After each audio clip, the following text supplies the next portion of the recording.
নমস্কার বন্ধুরা, আজ আমি মটর ডাল দিয়ে লাউ শাকের তরকারি রান্না করে দেখাবো। এটি একদমই নিরামিষের দিনে এই রান্নাটি আপনারা অবশ্যই বাড়িতে বানিয়ে খেয়ে দেখবেন।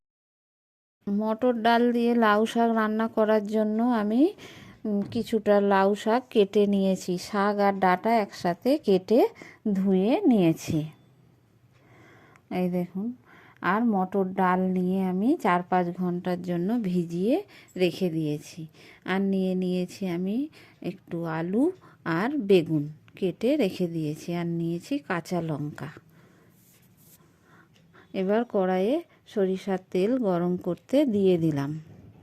তেল খুব ভালোভাবে গরম হয়ে গেছে, দিয়ে দিলাম একটা শুকনো লঙ্কা আর 5 ফোড়ন।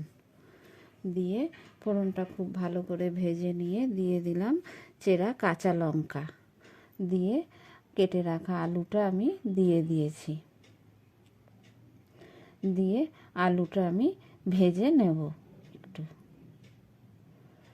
আলুটা একটু ভেজে নিয়ে দিয়ে দিলাম কেটে রাখা বেগুন।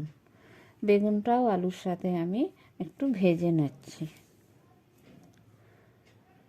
আলু আর বেগুন ভেজে নিয়েছি, নিয়ে একটু লবণ দিয়ে দিলাম। দিয়ে আবারও একটু আলুর সাথে আমি বেগুনটা ভেজে নিয়ে দিয়ে দিচ্ছি একটু জিরের গুঁড়ো, আর দিয়ে দিলাম একটু ধনের গুঁড়ো আর একটু হলুদ। দিয়ে মশলাটা একটু ভাজা ভাজা করে নিচ্ছি আমি সবজির সাথে। খুব বেশি ভাজবো না, গুঁড়ো মশলা তো, হালকা করে ভেজে নিয়ে আমি দিয়ে দিলাম কেটে রাখা লাউ শাকটা আর একটু লবণ, যাতে লাউ শাকটা খুব তাড়াতাড়ি কমে যায়।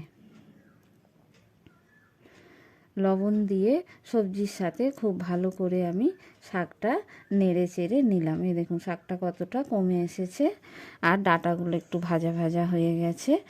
ডাঁটাগুলো একটু ভেজে নিয়ে দিয়ে দিলাম জল, পরিমাণ মতো জল দিয়ে দিয়েছি। দিয়ে ওই ভিজিয়ে রাখা মটর ডালটাও আমি দিয়ে দিলাম। দিয়ে খুব ভালো করে আমি সবজিগুলোর সাথে ডালটাও মিশিয়ে নিচ্ছি। নিয়ে আমি ঢেকে দিয়েছিলাম কিছুক্ষণের জন্য, যাতে ডালটা খুব ভালোভাবে সেদ্ধ হয়ে যায়। ঢাকা খুলে নিয়েছি। ডাঁটা, আলু, মটর ডাল খুব ভালোভাবে সেদ্ধ হয়ে গেছে, বেশ ঝোলটাও মরে এসছে। এবার আমি নামিয়ে নেব। নামানোর আগে দিয়ে দিলাম একটু স্বাদ মতো মিষ্টি। দিয়ে খুন্তি দিয়ে ভালো করে নেড়ে চেড়ে নিচ্ছি। নিয়ে এবার আমি মটর ডাল দিয়ে লাউ শাকের তরকারি নামিয়ে নিলাম।